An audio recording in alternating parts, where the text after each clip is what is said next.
I can say without a shadow of a doubt that the Soviet Union was very interested in UFOs. It would not be surprising if saucers had crashed in the Soviet Union. This is so far the best footage of an alleged crash UFO or a dead alien that I've seen so far.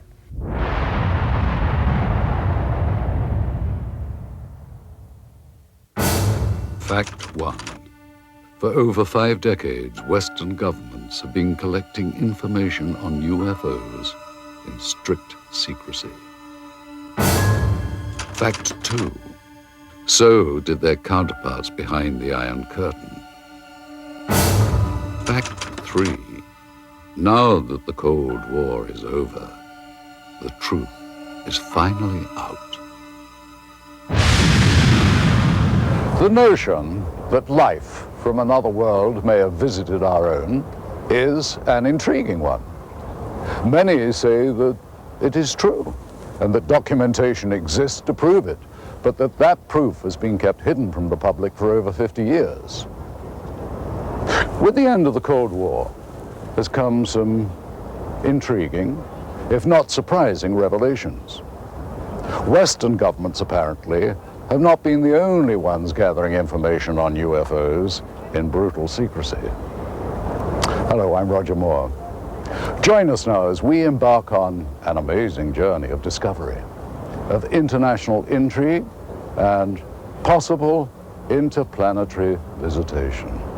Join us as we search for the secret of the century.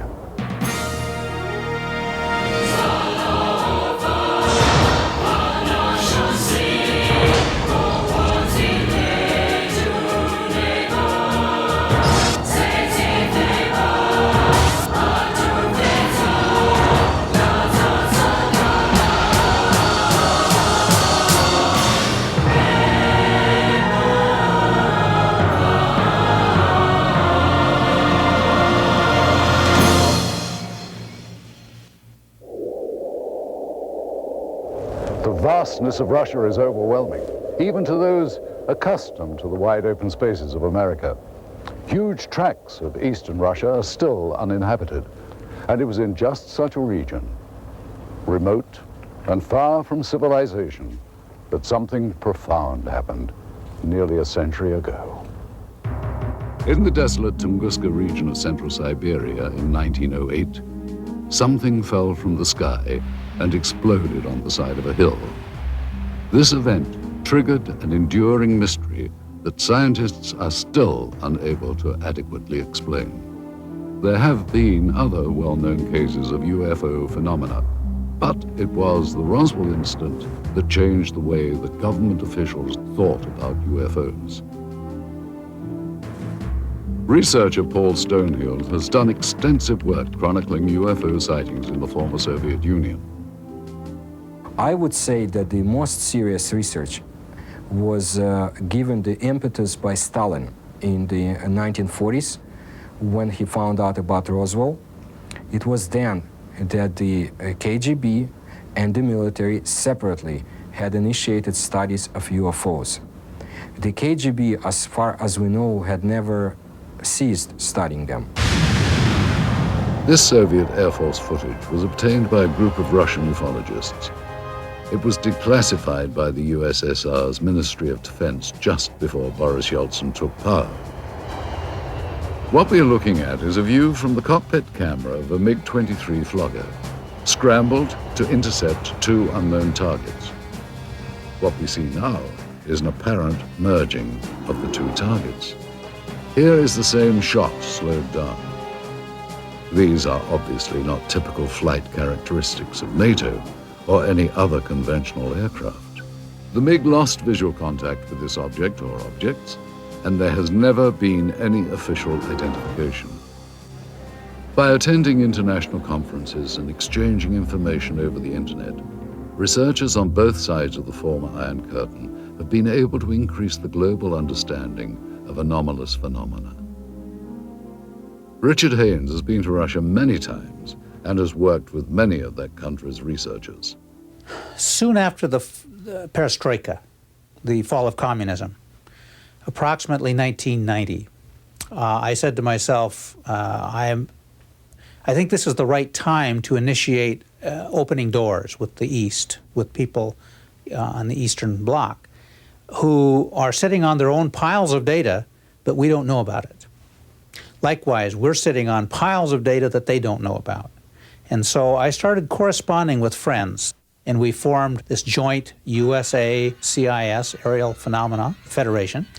And we're now serving a very positive role, which is information exchange. The next clip was shot from a MiG-25 Foxbat, and what we're about to see is actually an American F-16 Falcon about 200 meters away. What happens next is that a new object appears from behind the clouds. It was not identifiable. The new object suddenly descends and disappears into the clouds. Once again, here is the American plane at the same altitude as the MiG. And now here is the object as it appears behind the F-16. And here it emerges from behind the F-16, then goes down and enters the cloud bank. As with all accounts or potential evidence of UFO encounters, researchers attempt to authenticate and verify related facts as much as possible. In general, the more spectacular the report, the more important the verification. I was intelligence officer for the Soviet military for over 30 years. My son is a pilot in the Russian Air Force now. I can say for certain that there were numerous occasions where Air Force and Navy fighter planes intercepted what we thought were NATO aircraft, only to find that they were not airplanes as we know them, and not belonging to any nation on Earth. It's no secret we would send planes into their airspace. They would fly into our airspace. It's like a game, like a test, constantly trying to test the response of the other side. Only sometimes someone would get shot at. In this case, neither the Soviets nor the Americans seem to have any clue as to what this third object is. I'm telling you, even when you blow it up, it's impossible to identify. It appears to be about 4 or 5 meters across, moves with characteristics unlike any conventional plane.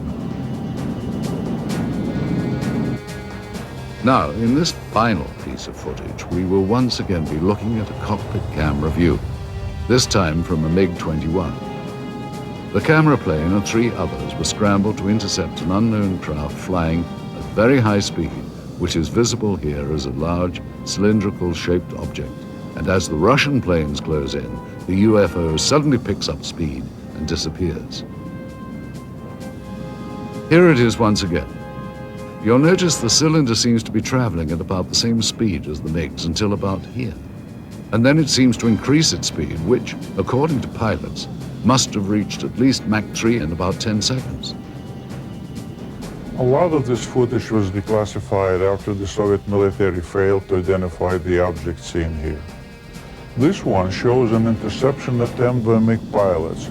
There were many cylindrical object interceptions that were reported and investigated. We were interested in the high-speed potential of these objects. The size of this one is estimated to be about twice the size of a MiG-21. With technology available to us and the Americans, it should not be able to move as fast as it does. Hey, this footage is still interesting because I don't think the Russians had any idea what they were dealing with here. Their fighters were at least as good as ours, and yet here is something that is completely beyond their capability to intercept. The acceleration rate of this thing is impossible for any aircraft that we know of. There was one tragic incident I know of, occurring in the early 1970s, in which MiG-21s tried to shoot down an unknown craft flying over Western Russian airspace, which failed to respond to Soviet pilots. The pilots used standard intercept procedure to expel foreign planes out of Soviet airspace. When the craft did not respond, the pilots were ordered to lock on missiles. At that point, both jets were destroyed by some weapon not known to Soviet military. Both pilots perished. There was an effort within the Air Force to make it look as if the fighter planes collided, but investigators I knew personally at the time said it was not collision. They were shot down by something. The NSA intercepted a radio transmission that we were copied on. Apparently the Russians lost a couple of MiG-21s or 23s. They were trying to intercept something unidentified. All I know is it wasn't one of ours. You know, our department received a number of stories like this involving the Soviet military and UFOs. One of the most intriguing stories we came across was first told in the new book UFOs in the USSR by Russian author Veniamin Grigorievich Vereshchagin. He recounts the crash of an extraterrestrial craft and subsequent recovery by Soviet officials in the late 60s. Существует свидетельство тому, что осенью 1968 года there is evidence to the fact that in the fall of 1968, there were reportedly a lot of UFO sightings in the area of Sverdlovsk, currently known as Ekaterinburg. 27 ноября многие жители поселка Березовский Свердловской области On November 27, many residents of Berezovsky Sverdlovsk area observed several fireballs moving across the sky. Вдруг один шар стал падать. One of the balls began going rapidly down, and after that there was a loud sound of an explosion. Через несколько дней после этого происшествия In a few days, a Sverdlovsk paper published an article в которой говорилось о том, что взрыв, услышанный многими, which said that the explosion had taken place on a territory of a grain storage unit due to the carelessness of some workers. Но But the article also mentioned that the residents of this area had witnessed similar lights before that day. This is a copy of the Sverdlovsk newspaper from November the 29th, 1968. An article on the front page entitled Berezovsky Dreams, or What Was That?, gives the state's sanctioned account of what could have been the actual crash. Translated, the Russian copy reads, 5 glowing balls of light appeared over the horizon and started to move in the direction of the city. 4 of the objects moved in opposite directions while the 5th began to rapidly lose altitude and soon completely disappeared behind the forest terrain. Several seconds after its disappearance, there was a deafening explosion. And in typical Soviet fashion, the paper cites the official statement. The blast had taken place at the grain storage unit number 27. The explosion was caused by one of the employees who had violated a safety code, resulting in a charge of negligence. He was sentenced to restitution of the material losses suffered by the state. What helps make the account in Vereshchagin's book so compelling is the existence of several reels of film which seem to back up the story. While rumors of such film first began circulating some years ago, it was not until Vereshchagin led us to the black market dealer in possession of these materials that we got our first look at what could be remarkable new evidence. If this film indeed corresponds with Vereshchagin's story, what we are looking at is the scene of the crash site in Berezovsky as viewed by a camera on top of a military truck. The focal point of this scene is here, and indeed appears to be a disc embedded in the ground. Here we see soldiers exiting the truck, led by a captain. The troops are met by another officer, this one a major, and then they join other soldiers and officers already on the scene. This footage is one of 4 reels of film acquired during our investigation. Coming up next, this incredible footage subjected to further analysis when we return right after this.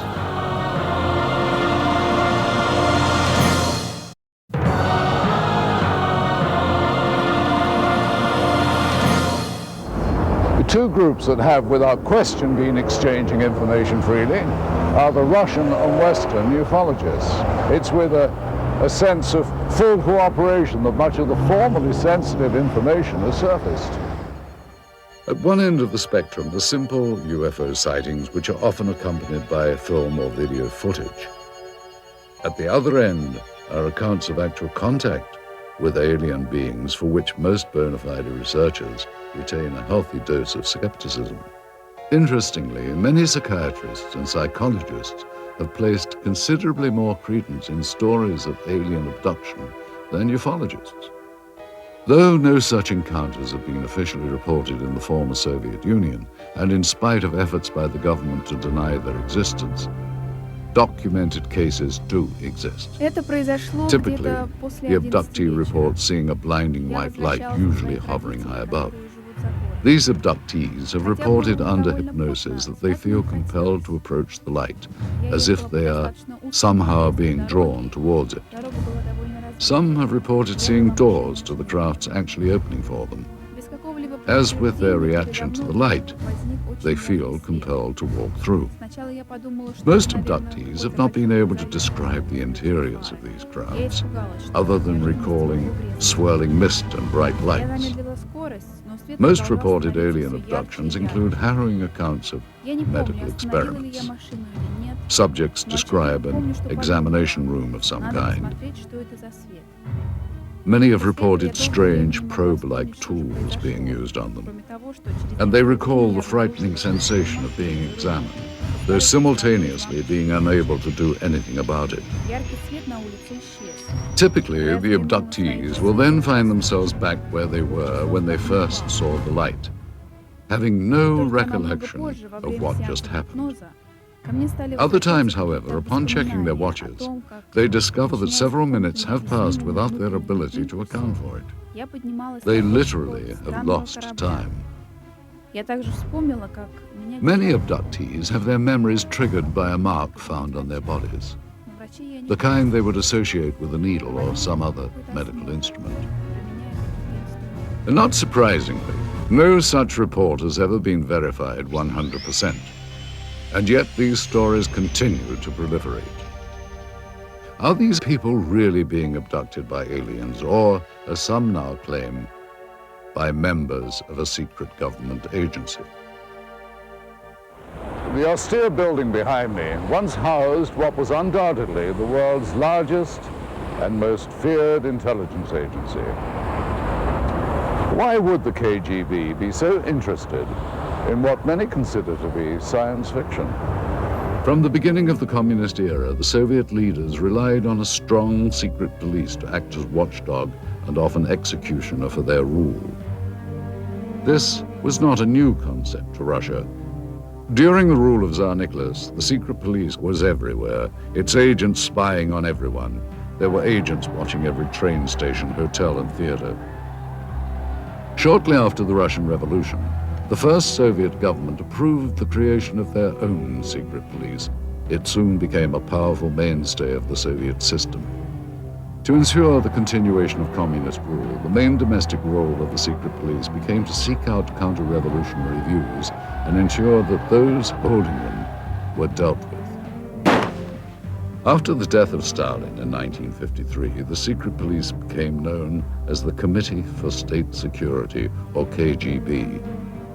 As the Cold War heightened under Khrushchev, this was also the era that boasted the growth of the KGB's image as an international spy agency. Foreign espionage was at its height. According to Western authorities, the KGB managed to infiltrate every major Western intelligence service. During the height of its existence, the KGB was the largest secret police and espionage force in the history of the planet, with more than 300,000 agents. Its body consisted of 17 separate units charged with such concerns as counterintelligence, foreign espionage, and internal security. The division known as the Scientific and Technical Directorate was the unit responsible for the acquisition of top-secret technological information and materials, including those not originating on Earth. The government body that had the most interest in anomalous activity was very possibly the Soviet military. Did high-ranking officers of the Russian armed forces really believe they could gain a military advantage from UFOs? Though there has been much speculation on the exact nature of the Roswell incident and reports of actual alien beings, conclusive evidence of such encounters has proved elusive. In 1997, the U.S. Air Force issued a follow-up to its earlier Roswell report, which they subtitled Case Closed. They tried to account for the stories of aliens by suggesting these were simply crash test dummies misidentified. So it was with a sense of both excitement and caution that we examined the footage recently recovered in Russia. This reel contains images of what appears to be a scientific or medical examination of organic body parts. The individuals seen here appear to be forensic pathologists or biological research scientists. Speaking in Russian, they are seen inspecting the specimen, the leader of the procedure describing his actions and the measurements they are taking. After several minutes of this, there is a change in camera angles.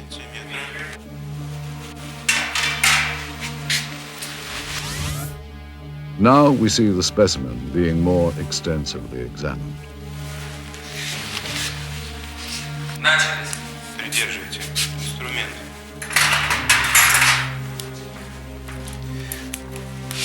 Ткани разрезаются тяжело.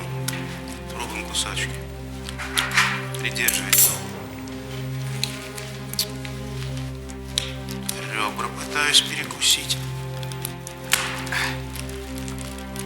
Так, нож. Tools are used to cut open what the leader constantly refers to as tissue.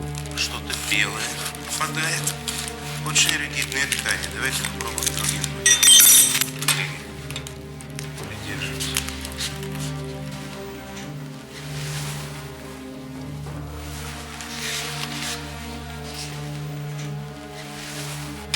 Выгните, оцените вот этот вот лоскут. Инструмент. Нет, пинцет. He also describes parts that are removed as resembling various organs.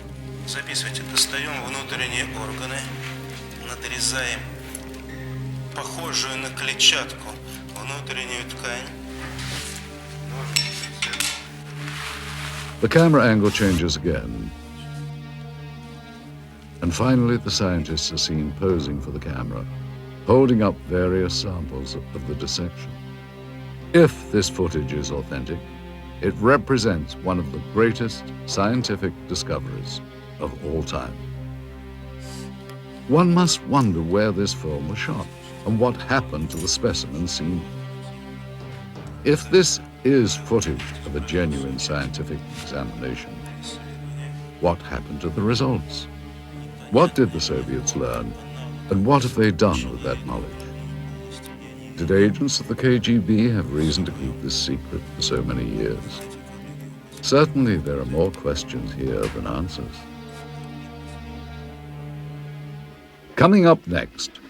There was an indication that they had recovered something near Sverdlovsk, and they were keeping it very, very secret. When we return right after this.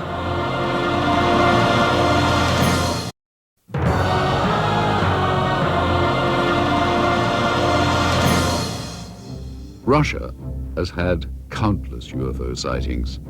Some have been explained, some have yet to be explained. The best known events are the Downogorsk and Tunguska incidents. Many UFO researchers feel that the most important Russian incident in terms of known crash recovered materials is the Downogorsk occurrence. Antonio Huneas agrees. It's the best documented crash because we do have the fragments. They have been analyzed. It was a small probe. It was not kind of a big object, but something crashed on a hill in Dalnogorsk in January of 1986. Witnesses described the object as a sphere of light streaking across the Pacific region north of Vladivostok. Investigators later recovered materials including balls of lead and iron, bits of glass and a fine mesh netting, all of which were tested and are proven to be highly enigmatic. The head of the research team concluded that the Downogorsk object was most likely an artificial space probe of non-terrestrial origin. Russia's best-known event, the Tunguska sighting, is sometimes referred to as the Russian Roswell. In the early hours of June the 30th, 1908, peasants of the Tunguska River area in central Siberia watched in disbelief as a glowing round object with a fiery tail streaked across the morning sky. The object crashed in a remote region of pine forest, exploding in a brilliant ball of flame. Residual firestorms lasted for weeks and destroyed an additional 10,000 kilometers surrounding the crash point. Although the event preceded the atomic bombings of Hiroshima and Nagasaki by nearly 40 years, the aftermath of Tunguska was frighteningly similar to that of the bombings in World War II. The result was the destruction of an area larger than that of Los Angeles or Moscow. Oddly, upon investigation some 20 years later, no impact crater of any kind could be found. Researchers have formed various opinions of what actually happened. The most common beliefs are that it was a meteorite fall, a ball of lightning, or an earthquake. Many have cited that none of these answers are possible and that the phenomenon was more likely the crash of an extraterrestrial craft. It has been speculated that the governments of many countries throughout the world have been gathering information regarding UFOs. Nuclear physicist Stanton Friedman agrees. There's no question that military and intelligence groups overseas are collecting data, whether it's in Brazil or Australia or in England. So the KGB has collected information. I've talked to people who've gone to the Soviet Union who have obtained some of that information. I have met a Soviet cosmonaut and other researchers over there.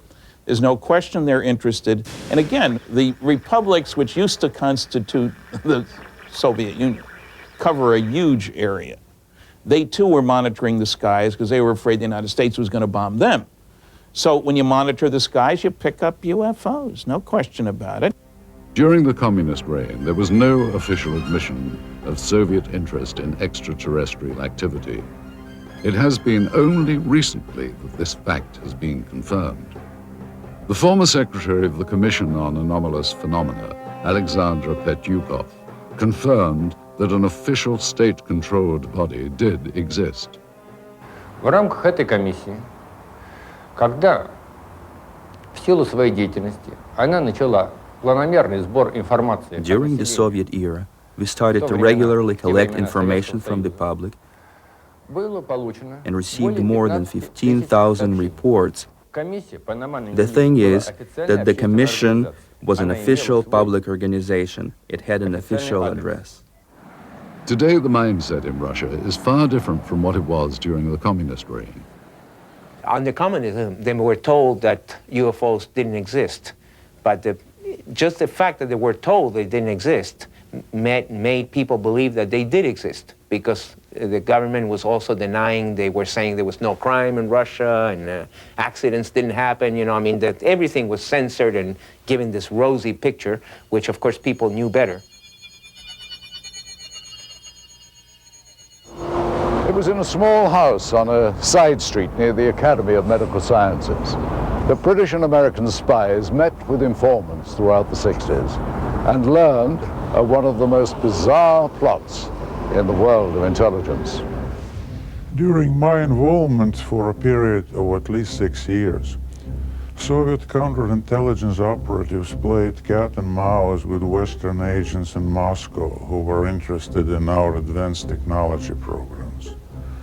Some new weapons and propulsion systems were being developed, and the CIA was using any means to get information from anyone involved with the project. Well, I was in Moscow for a year and a half. I had 2 other agents and a guy from the British Secret Service. We routinely debriefed 2 Russian informants who worked for the Ministry of Defense. We would exchange hard currency for information on new military technology. Some of this technology was definitely related to UFOs.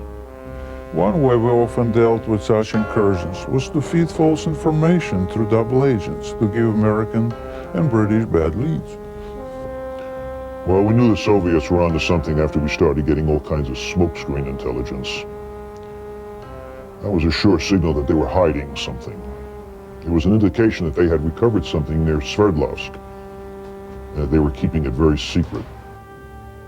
Senior research scientist Dr. Richard F. Haynes believes the Soviets had good reason to be interested in UFOs.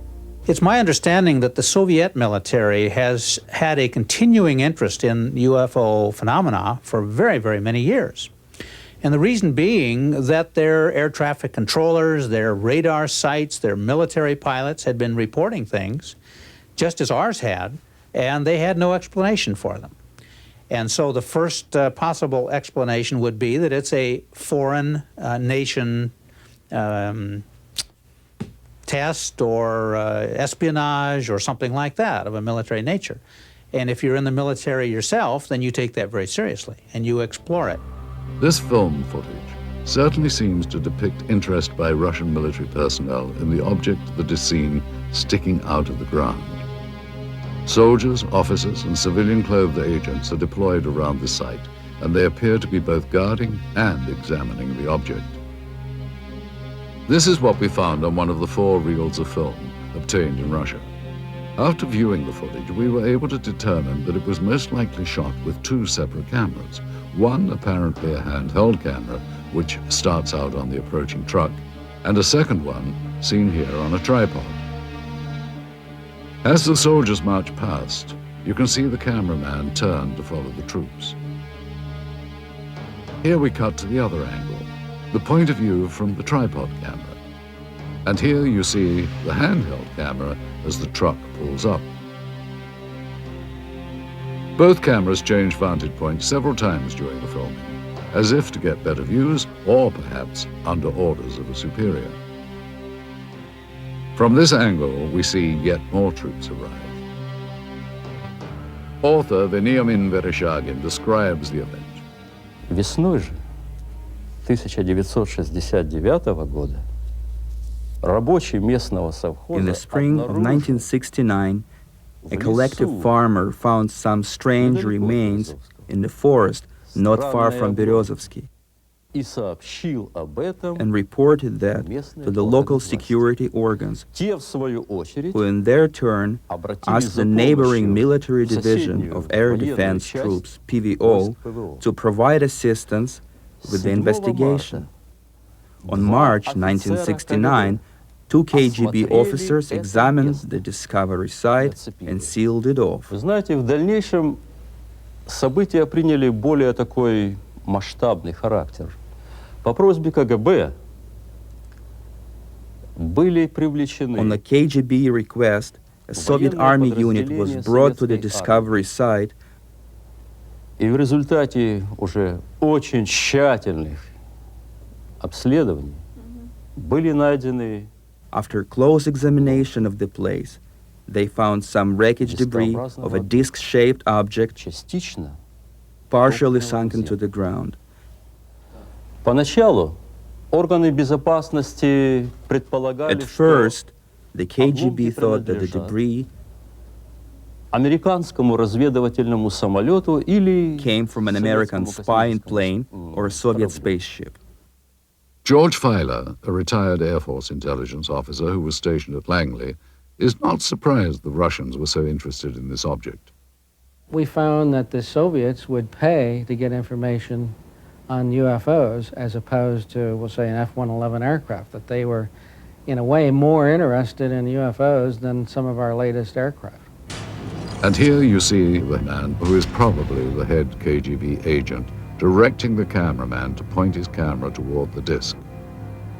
A total of almost 1,200 feet of negative were recovered just on this crash site. It is possible that more film was shot, but this is all that we were able to obtain. None of this film depicts the removal of the disc itself, and at no point do we see inside the object. From this angle, we do see the handheld camera shooting behind or inside the disc. However, that footage, if it was, in fact, ever shot, was not included in the cans of film we acquired. We can only speculate that it may still be at large. We must also speculate on how the object ended up here. Based on information from Vereshchagin's book, and what we can see in this footage, we have created this computer-animated version of how researchers believe the crash may have occurred. The questions then become, where did this object come from and how did it come to crash here? And more importantly, what has happened to it since? Coming up next, $10,000 US. These documents better be real. when we return right after this.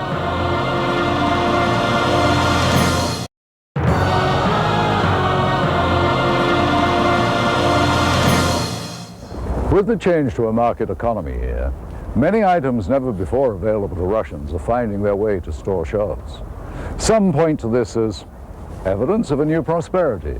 Others claim that this only fosters greed, not seen during the Soviet era. They say that everything is for sale in the new Russia, including state secrets and the spies who kept them. And I'm sure that this happened because I remember in 1991, 1992, there has been a lot of talk about the KGB files. It's quite possible that the files, some of the files, had been sold to the highest bidder.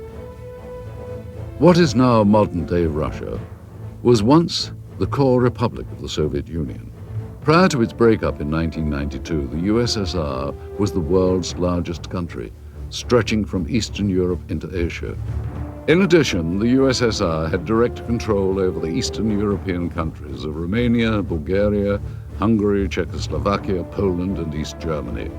The boundary of these countries was for years referred to as the Iron Curtain. For decades, its military power influenced events throughout the globe.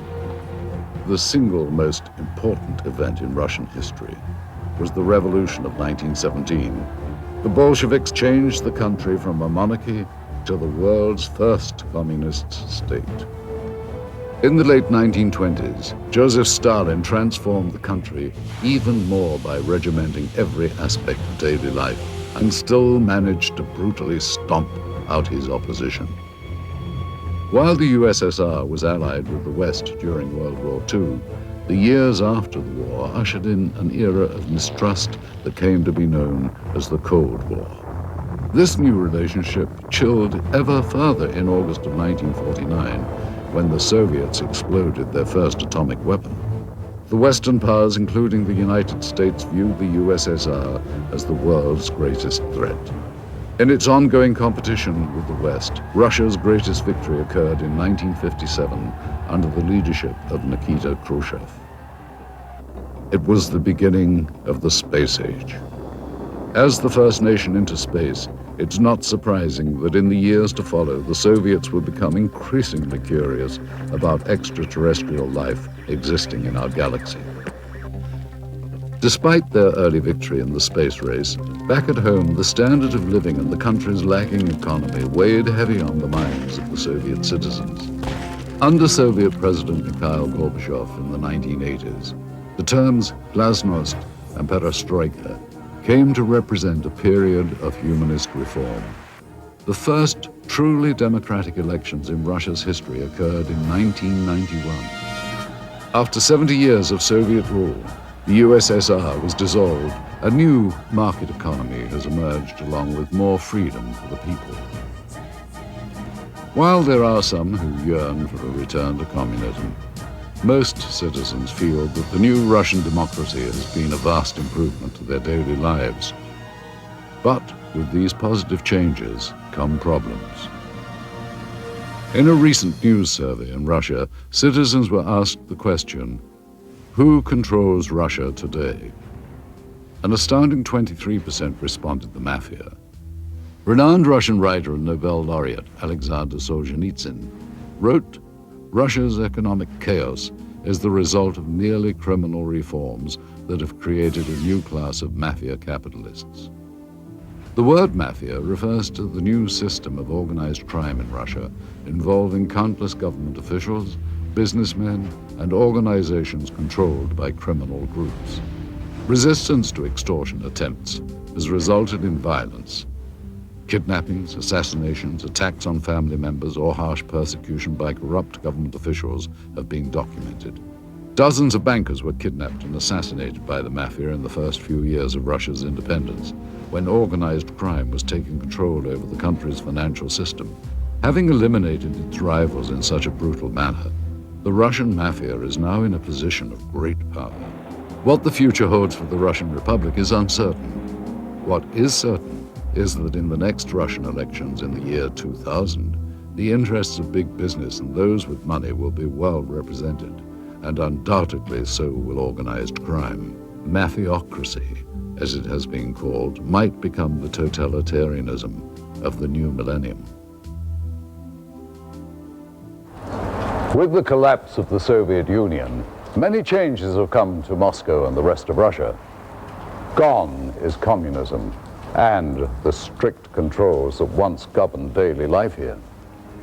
Please understand, Russia has always been a secret society. Just recently, we found out that the secret police had kept records on UFO phenomena, and some of them had been released only recently. Some, not all, coming to light now. Case in point, the intriguing film footage we had acquired. Proof, some say, of alien visitation. Being that this material is of such sensational nature, we had many questions regarding its history. Little information was provided us by the black market dealer from whom the film was purchased. It is likely that such materials were kept stored in a holding facility, a vault located beneath KGB headquarters perhaps, reserved only for those with the highest level of security clearance. Kept safe in underground storage for decades, the film was probably only handled by a select few who would have known of its existence. After the collapse of the Soviet system, there was a transitional period marked by confusion. Accountability to the old regime dwindled, and closely guarded property lay vulnerable to the changes sweeping through the crumbling Union. Those with connections under the old regime found themselves perfectly positioned to exploit the situation. There was a lot of chaos when the Soviet Union, disintegrated. In my opinion, at that time, it was very easy for an, agent with brains to get his hands on such files and sell them here. So it would be conceivable that documentation might be obtainable through similar sources to provide authentication of the film. Though most leads proved to be ultimately unproductive, we found that with perseverance, money, and a bit of luck, it is possible to acquire classified Soviet documents. Using a hidden camera, we recorded numerous meetings over a period of months in which we attempted to obtain relevant materials. This transaction between one of our Moscow contacts, an interpreter, and a local black market dealer proved to be one of the more successful ventures. The location of this meeting is a textile factory in the Sokolniki district of Moscow. This office is that of the Russian entrepreneur who owns the plant and is used for both legitimate and illegal business. After introductions and some initial small talk, the American buyer asks the interpreter if the documents are on the premises. I want to say, are the documents here? Can you ask them if you have? Рон Паркер спрашивает, документы у вас с собой? Юра, ты мне задал сложную задачу. Достать такого рода документы было очень непросто. Я понимаю, именно поэтому мы обратились к вам, потому что Федор очень рекомендовал вас там лучше. Конечно, я знаю нужных людей, знаю, как достать такие документы, но это было совсем небезопасно. Was this out here? Мы ценим это очень, и именно поэтому мы обратились к вам. Хорошо, что работает. Цена оказалась больше The первого. businessman tells him that he has had difficulty in obtaining the documents and the price has gone up. He is told that it is impossible to come up with any additional money. Да, мы договаривались, ты должен понять, что достать такого рода документацию это совсем небезопасно. Не, я понимаю. We only have 10,000. Да, у нас только 10 тысяч, понимаете, в этой сумке сейчас 10 тысяч. Но мы договаривались с вами первоначально Да, мы договаривались, но... I mean, I can't go out and... Это очень сложно составить документы. Нет, Я нужно это понимать. Я понимаю, Дмитрий Алексеевич, я отлично понимаю, но вы понимаете, здесь вот в данный момент находится только 10 тысяч. Мы не можем сейчас найти где-то еще вдруг там еще 5 тысяч. After consultation with his associate, the seller finally agrees to honor the original price. Давай, бабки, ладно. The files are then removed from a safe and given to the interpreter to inspect.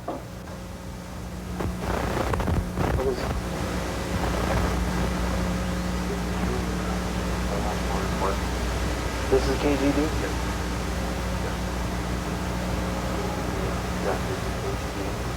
This is some report about accident in Sverdlovsk. Does this look... Do you think this is... Is it real? Просто хочет убедиться, что документы подлинные. Конечно, official KGB. After inspection of the documents and a cursory verification of their authenticity, the transaction is completed. Okay, well, we should pay Mr. Chevalier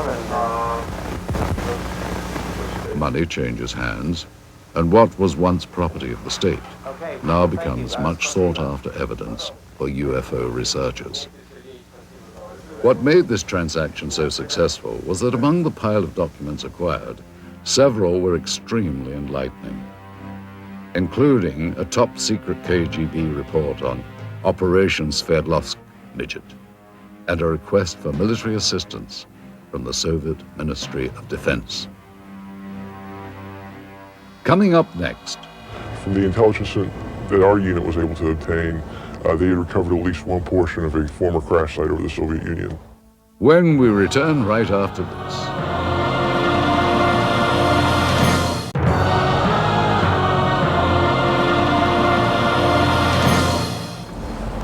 While the ability of Western governments to keep secrets is hotly debated, one thing seems certain. Behind the Iron Curtain, secrecy was standard operating procedure. Here, under the Soviets, freedom of the press and government accountability to the public were virtually non-existent. Many believe that the American government has had more than a casual interest in the possibility of extraterrestrial presence since early in the 20th century. Certainly since reports of flying discs in Roswell, New Mexico in the late 1940s, U.S. Defense Department and intelligence community involvement in the investigation of UFOs has been documented. Aside from the former Project Blue Book and 2 recent Air Force reports attempting to close the case on Roswell, there has been little made public by the government regarding its interest in UFOs. One organization that apparently did study UFOs was the Central Intelligence Agency. Since the Cold War era, it has been alleged that the CIA has actively sought after, on a priority level, the acquisition of any Soviet information that relates to alien contact and technology. One person who confirms such allegations is this man. An agent with the CIA for 6 years, his area of expertise was Russian interest in anomalous activity. Though now employed in the private sector as a security analyst, he has asked not to be identified due to the sensitive nature of both his former status and his current position. I joined the CIA in 1989, straight out of college.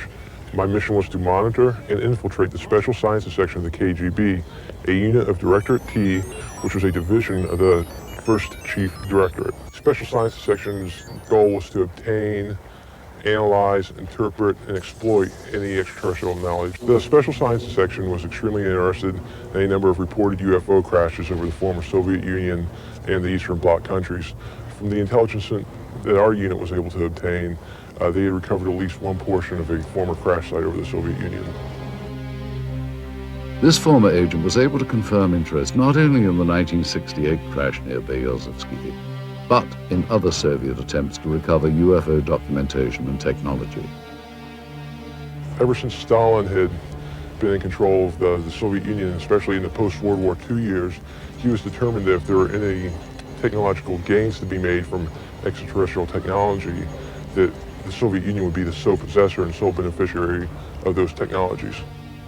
Due to the change of power in the former Soviet Union, many believe that much of the formerly unattainable information from the Cold War era may now be in the hands of the US and British intelligence agencies. Since the early days of the space race, the US and Russia made many independent breakthroughs. However, some of the new discoveries on both sides were undoubtedly obtained through old-fashioned spying and subsequent reverse engineering. Since the dawn of modern civilization, obtaining a rival's technology and adapting it to one's own uses have been the cornerstones of military and industrial espionage. This practice of dismantling another's hardware, discovering its secrets, and adapting it has become known as reverse engineering. Since the infamous Roswell incident in 1947, it has been purported that the source of much modern US military technology has been not of this earth.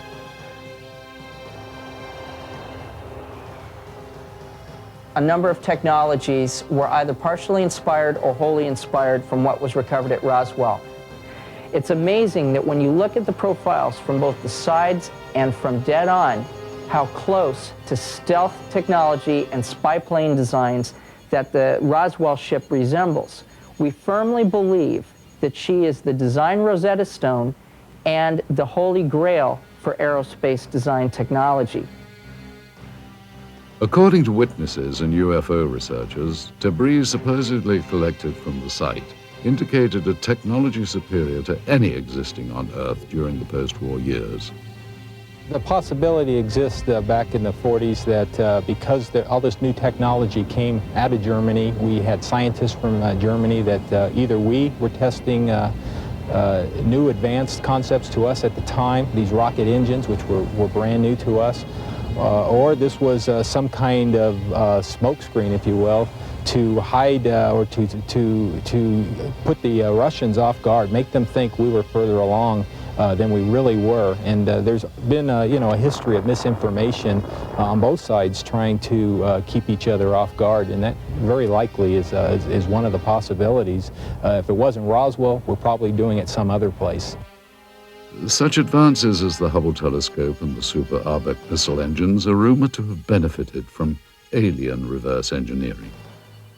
In addition to Roswell, there is another name heard frequently with regards to reverse engineering. A military facility located in the Nevada desert, commonly known as Area 51. One theory is that Area 51 is the hub of alien reverse engineering. But is the United States the only military power to have engaged in this secretive development of military technology?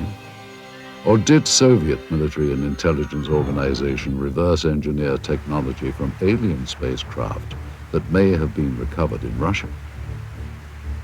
Do the Russians have their own version of Area 51, located somewhere in the uninhabited parts of their vast country?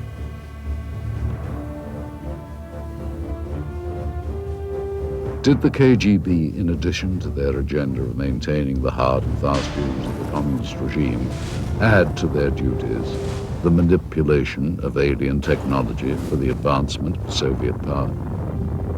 Thus far, of all documented UFO sightings that have taken place within the former Soviet Union, not one was publicly acknowledged by the KGB. While reverse engineering remains a common practice throughout the world, not only in the military, but industry as well, the question as to whether or not it has ever been used to obtain alien technology remains unanswered. If the Russians had in fact recovered an extraterrestrial vehicle, as they seem to be doing in this footage, they no doubt would have wanted to benefit from its technology. We invited ufologist Stanton Friedman to view the recovered footage and to give us his input. It would not be surprising if saucers had crashed in the Soviet Union, and if somebody had monitored this on radar from whenever. Satellites, we had satellites, they had satellites at that time, or just a report from a local person. And the kicker is, the fact that you get troops out there and a cameraman doesn't necessarily mean it's a flying saucer. We need to be a little cautious about jumping to conclusions. Now, I think that film is worth a detailed investigation. Those things cost a lot of money, actually, to go over it. You have different specialists looking at it. You know, are the uniforms correct for the time frame? Is the film actually made in the Soviet Union? We asked Russian film expert Sergei Goncharov to examine the film for its authenticity. He first explained the background of the film cans. And this is the name of the factory that manufactures the motion picture film in the city of Pereslavl. This is the type of film type A2, which is the emulsion. After Sergei examined the cans, he felt that they were authentic and consistent with the area and time period from which they had allegedly come. Now that we've looked at the cans, the next thing to do was to actually find out if the film itself had any markings on it. Okay, in the very beginning of the film, we have this word, which in Russian says начало, or the beginning, or the start. Now, the next bit of information are these two items, M-A-R-T, Mart, which is the month of March, 1969, letter G for year.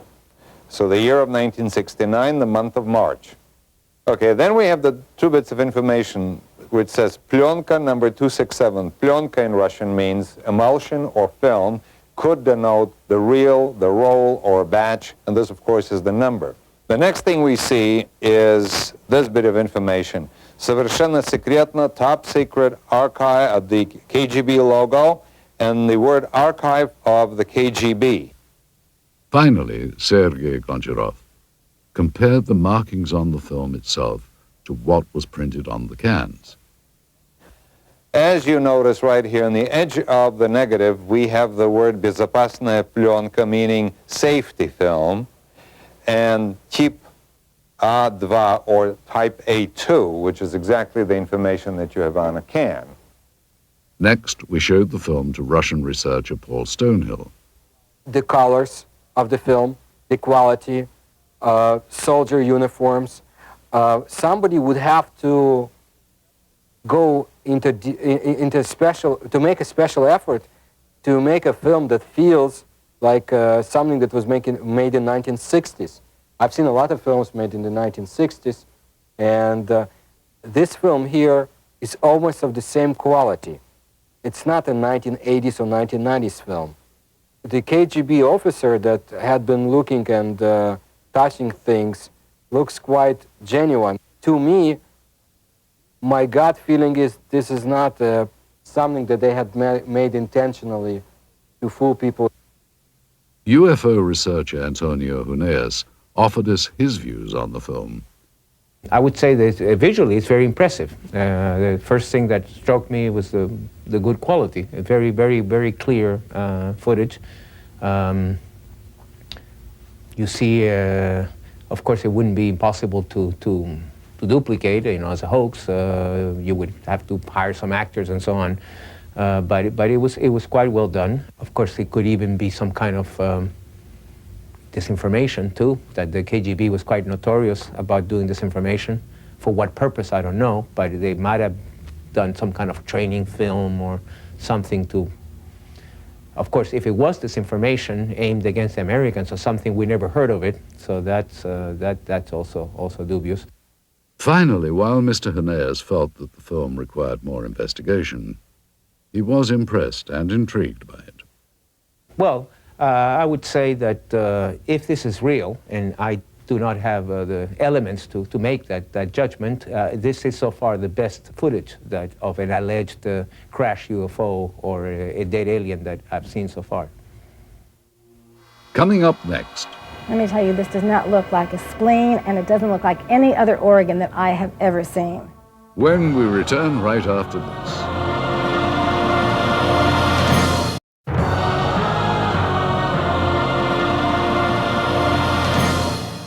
To appreciate the difference in attitude here with respect to such unconventional science as the study of UFOs, it is important to understand some of the cultural contrasts between Russia and the West.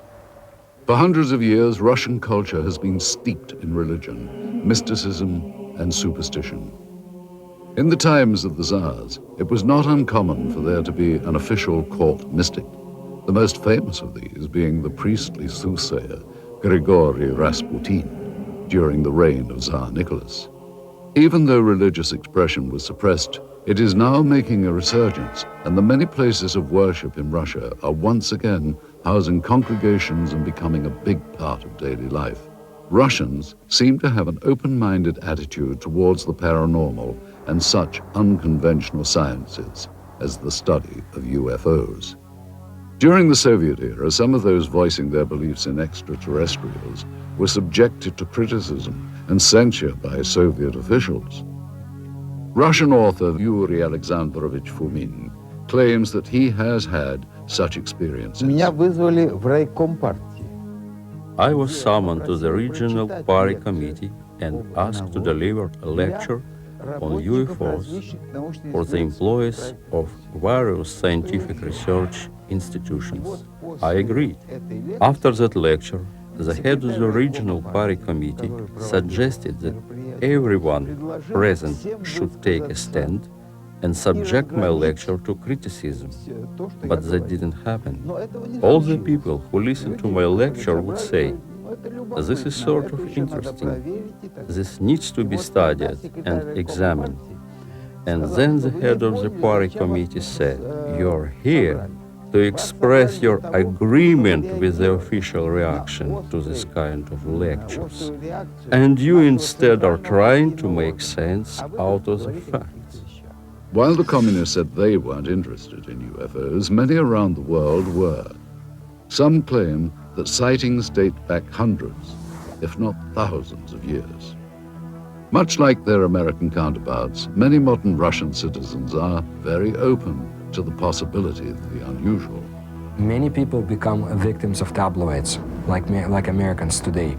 However, so much information had been collected, and people read about it in underground magazines, have heard about it, that they believe in the extraterrestrial explanation of UFOs, not so much time travel, but as the extraterrestrial. And people in Russia also are more cynical than the Americans in their approach to information, simply because everything was a lie. Both Americans and Russians believe they have been lied to by their government about many things, including extraterrestrial research. When Russian researchers headed by former Soviet naval officer Vladimir Shasha petitioned the Soviet government for official records regarding UFOs, they too were met with a lack of cooperation. We sent an inquiry to the archives of the Ministry of Defense and to the archives of the KGB.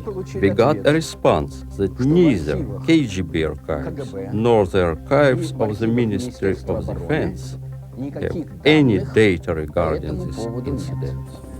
If there is mistrust of the government by Russian and American citizens, it's not without good reason. For Russians, it was more than 70 years of communist rule. For Americans, there has been a steady erosion of trust over the last 30 or 40 years. For Americans, the knowledge that their government was not being honest began in the 1960s, when the war in Southeast Asia escalated with secret bombing campaigns in Cambodia. In the 1980s, arms were sold to support the Contra anti-communists in Nicaragua, in violation of U.S. law and without public knowledge. God bless America. It's no wonder that many American and Russian citizens doubt the honesty of government officials. How paranoid is the belief that their governments could withhold knowledge of extraterrestrials?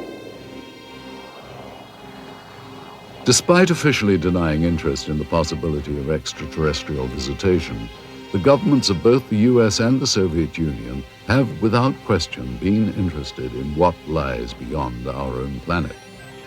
Man has always been intrigued by the notion of life elsewhere in the galaxy, and both the American and Russian space programs represent a considerable investment to explore the unknowns of our universe.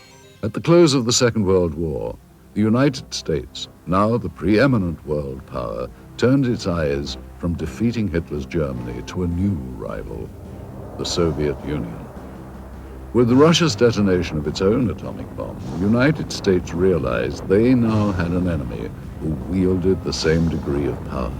During the Truman administration, loyalty oaths taken by government employees became a common practice, which would eventually lead to the ugly communist witch hunts of the House Un-American Activities Committee. Winston Churchill's pronouncement that Eastern Europe was now behind an Iron Curtain gave birth to a new term for this confrontation between East and West, the Cold War. With fear dominating the United States, paranoia over potential communist influence took the form of weird invaders from other planets.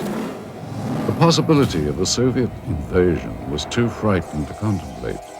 Helmeted men from Mars launching an all-out attack on Earth, however, was another matter.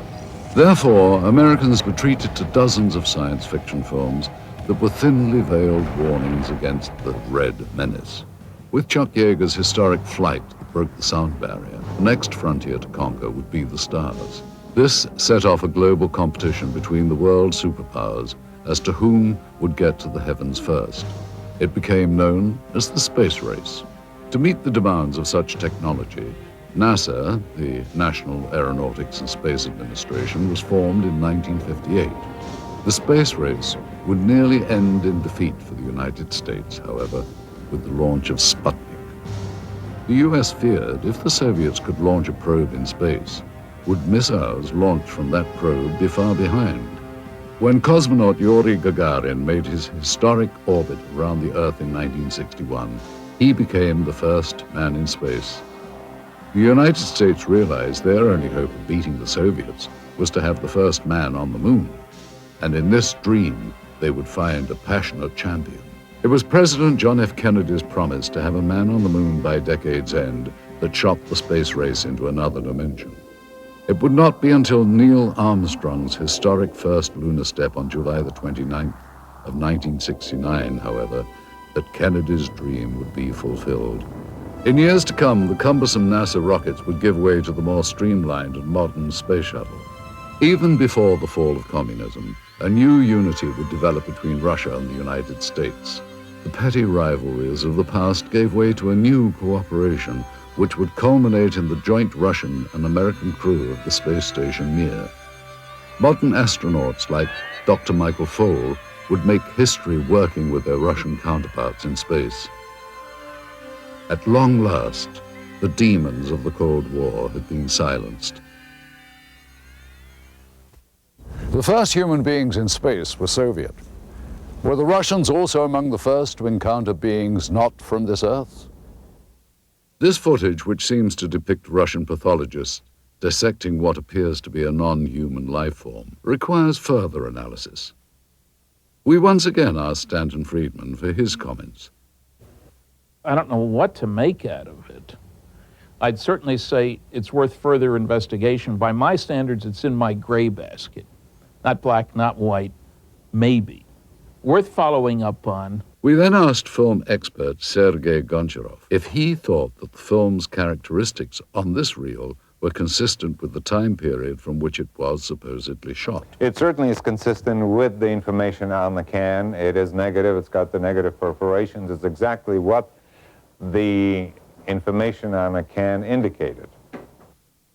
Sergei explains the significance of a flash frame, an interesting and possibly important characteristic of the film that was discovered.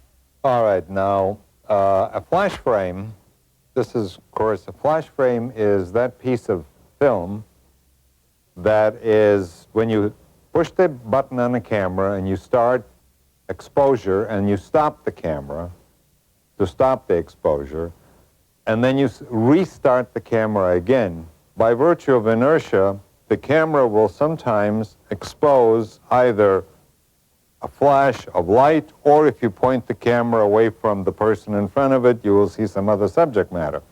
Those flash frames appear between the takes and sometimes show things and people that are not part of the scene itself. You have people that have nothing to do with the information that you've seen on a film before or after. Again, an individual in uniform. You see these people performing a procedure. You have somebody in civilian clothes, people that you have not seen before, as this is in a flash frame segment, which was not meant to be as the procedure that was being photographed. Mr. Goncharov concludes that while the film's stock and camera techniques are consistent with KGB and Soviet government films of that period, he feels that the discrepancies with the subject matter require closer scrutiny. Anytime you have subject matter of this type, any additional investigation is worthwhile. Absolutely. Stanton Friedman was further intrigued by the medical techniques in the film. I don't know what to make of these guys with what seem to be medical instruments, certainly in a medical facility, judging by the stuff on the wall. And it's interesting that you can see their faces, which is interesting from two different directions. You can tell their identity if you could find people that look like that. And they're apparently not afraid of contamination, ingesting anything toxic. Now, that could be that they'd already gone through this routine and somebody had said, hey, there's nothing bad here. We then showed the film to Dr. Annette Ryan, a former lieutenant colonel with the Army Institute of Pathology. The first thing that I notice is the way the doctors are dressed. They're dressed in these pristine white lab coats, and I think it would be more common for them to be dressed in scrubs or even butcher aprons, unless, of course, they know that they're being filmed and they want to look good. They also look very young, but that is consistent with forensic examinations, and that's because senior medical staff usually don't get involved in this type of procedure. I also notice that they're wearing rubber gloves, but they're not wearing any other protective gear. They're not wearing goggles, they're not wearing masks, they're certainly not wearing any biohazard suits. I would assume that's because they're not concerned with contamination. And this, of course, is typical of Russian-Soviet medicine. I mean, when we think of Chernobyl, just remember back that there was a terrible lapse in any type of protection. It certainly would not happen in the United States. I mean, it would be unheard of. Next, Dr. Ryan commented on some of the specific medical procedures. All right, what's happening here is that they're using dissecting scissors to open up the sternum, which is a common procedure at that time. He's using the proper tool. The way they're holding and using the various tools looks correct, which indicates to me these people know what they're doing. I would say there's little doubt that these are actual Russian medical people. Now, if you look closely at this procedure here, which is repeated several times in this footage, what they're doing is removing a piece of material. The one doctor refers to it as an organ or resembling an organ. Then the diener snips off a small sample which is placed in a specimen jar for later analysis. Well, that's exactly what would be done in a forensic case or in the case of scientific research, for instance, if some new species had been discovered. They would remove very small pieces for later chemical and microscopic examination. The lead doctor also mentions a structure he describes as resembling ribs. And here you can see what indeed resembles a rib cage, as if this was the torso of some anthropoid or human-like organism. Finally, though Dr. Ryan was unable to identify the subject matter, she believes that the techniques were consistent with those practiced in the Soviet Union during the late 1960s. We have little information about the specimen seen here, other than the pathologist's description and the KGB code name, Sverdlovsk midget. We wondered, though, how such a being might appear had it been recovered intact. Using only the images recorded on this film and the scant data available, technicians have constructed this 3D computer-generated model. Thus, with a bit of imagination and some forensic speculation, we have recreated what may have been the Soviets' possession of an actual being from another world. Coming up next. If UFOs are a cover, they have been used very effectively. So it's to the convenience of the Russian government to continue the charade. when we return right after this.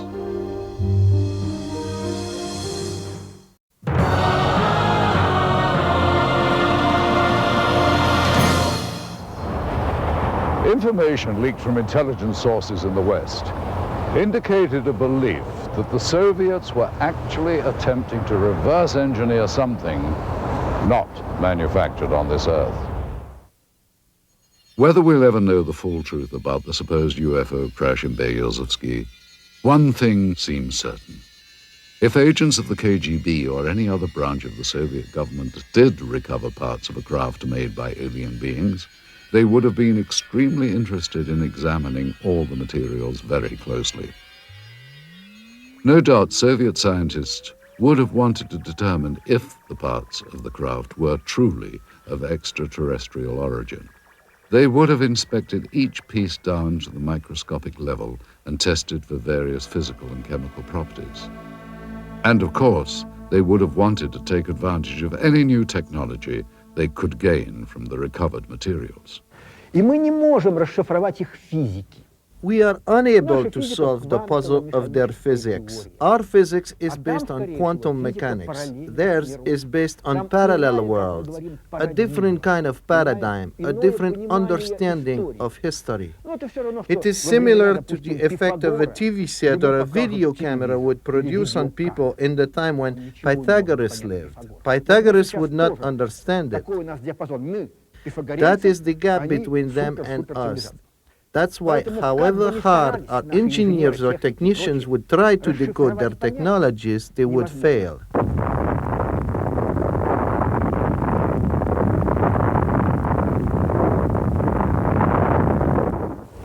Back in the West, not only did the military consider UFOs a serious subject, but the Soviets' interest in them as well.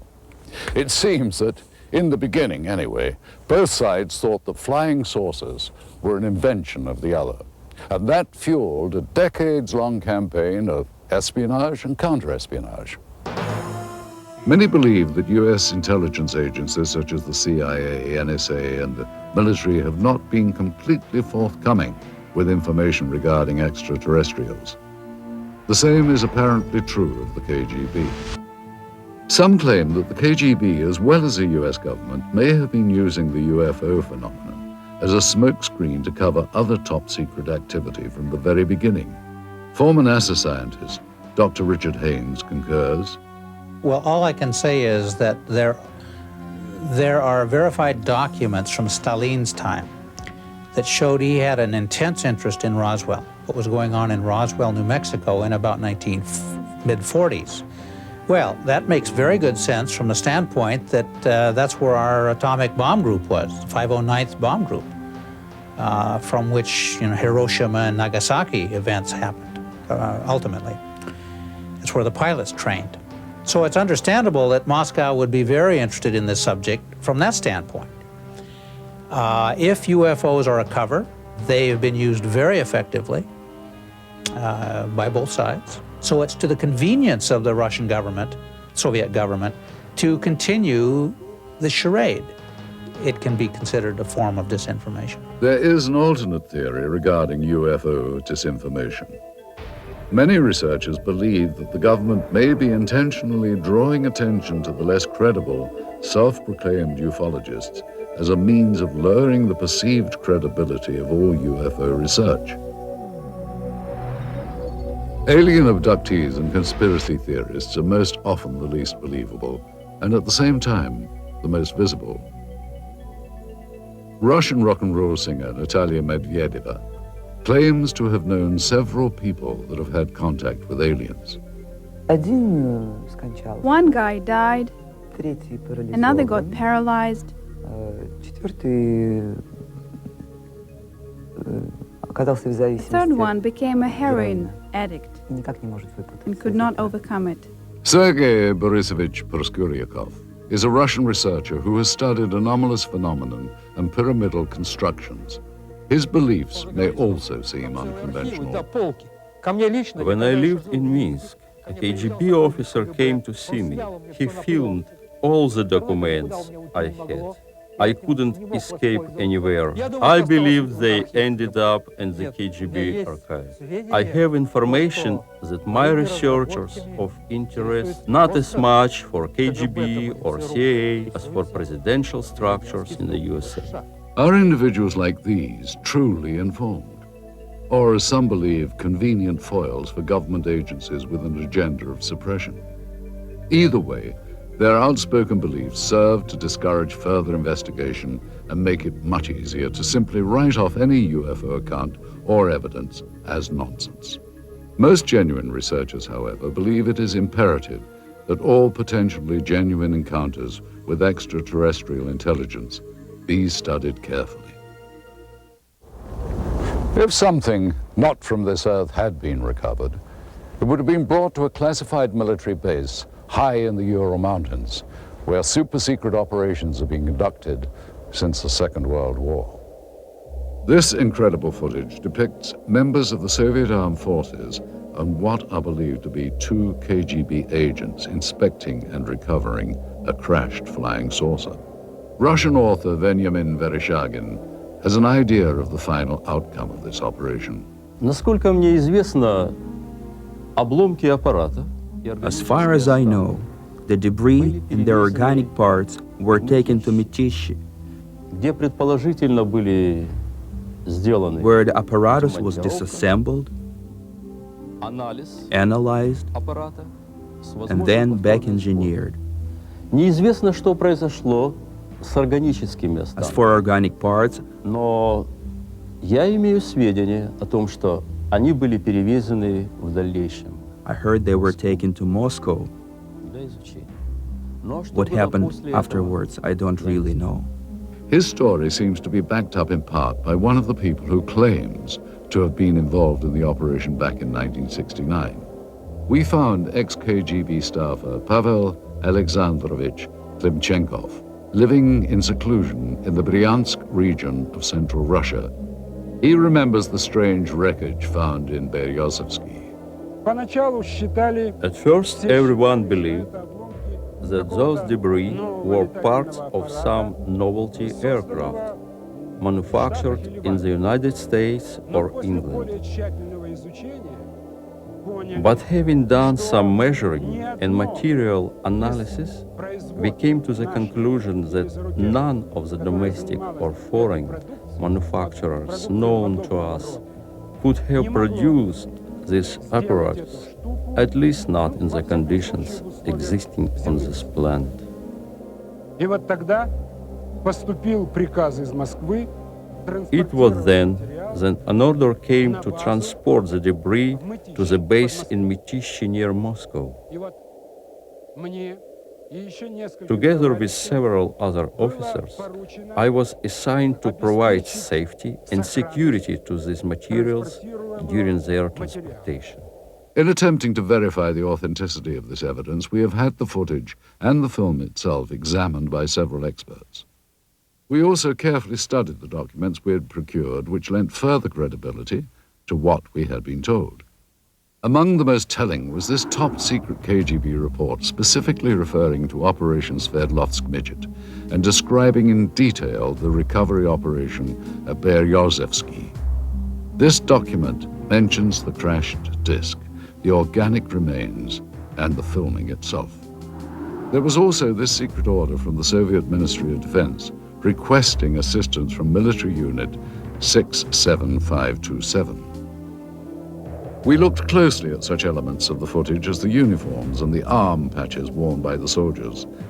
These patches seem consistent with the patch worn by such Soviet Army air defense companies as military unit 67527. They're all wearing winter coats, which don't appear to have much in the way of insignia on them. And that is not out of character for the winter coats. They would generally not contain much in the way of identification. These are all members of the same unit. I can see that the weapons are AK-type weapons. The main battle weapon of the Russian army, even up through today's date, is the automatic Kalashnikov weapon. Yeah, it's clearly an AK, fixed stock, birch stock, no muzzle brake, milled receiver, no question about it. It also seems to be consistent with the muzzles of the weapons that I can see in this film. In addition, we had notes from the scientific examination of the recovered organic specimen, which seemed consistent with the soundtrack of the dissection footage. With so many elements in seeming consistency, Vereshchagin's story becomes even more tantalizing and perplexing at the same time. Is it possible the Russians actually recovered an alien craft and its occupant 3 decades ago?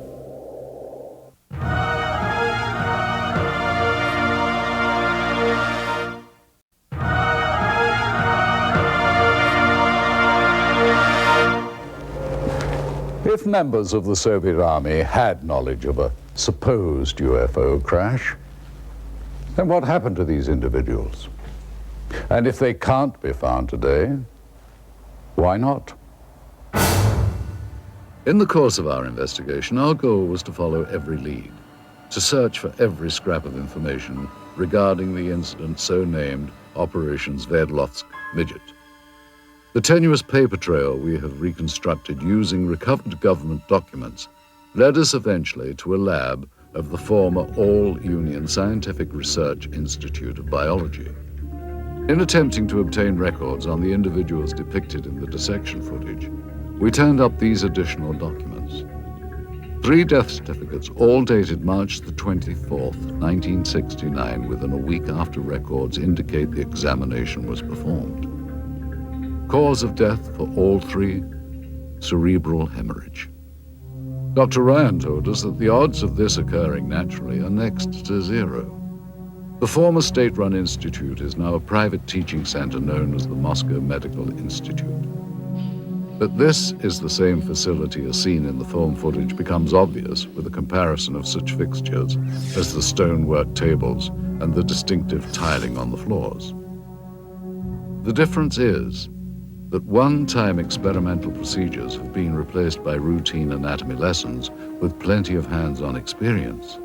Secretive operations are now openly administered educational opportunities.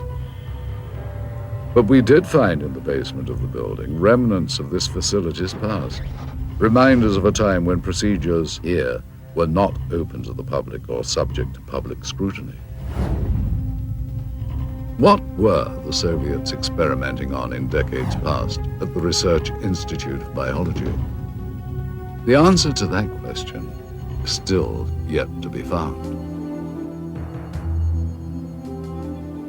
Indeed, many questions about the film footage and the alleged Operation Sverdlovsk Midget remain unanswered. Any extraordinary find, such as the apparent film record of a crashed spacecraft, or of what appears to be scientists examining parts of an alien life form, require further analysis. Yet it seems incredible that so many elements of this story from so many diverse sources appear consistent. The original account as told by researchers and witnesses, the recovered documents, and of course, the film. We have to ask, is this footage genuine? And if so, does it represent an actual case of alien visitation, or, as it has been suggested, was the footage created as part of a Cold War disinformation campaign? One other proposed possibility is that it was simply a military training exercise captured on film. Again, if it is a real UFO crash, where are the remnants? And what happened to the body of the alien being? With all that we have unearthed here, the big question seems to be, what is the significance of what are clearly some very profound discoveries? And will we ever know the full story? We hope you've enjoyed visiting Russia with us, and we hope you've gained some insights on what promises to be a continuing source of intrigue and controversy. Thank you for joining us. I'm Roger Moore in Red Square.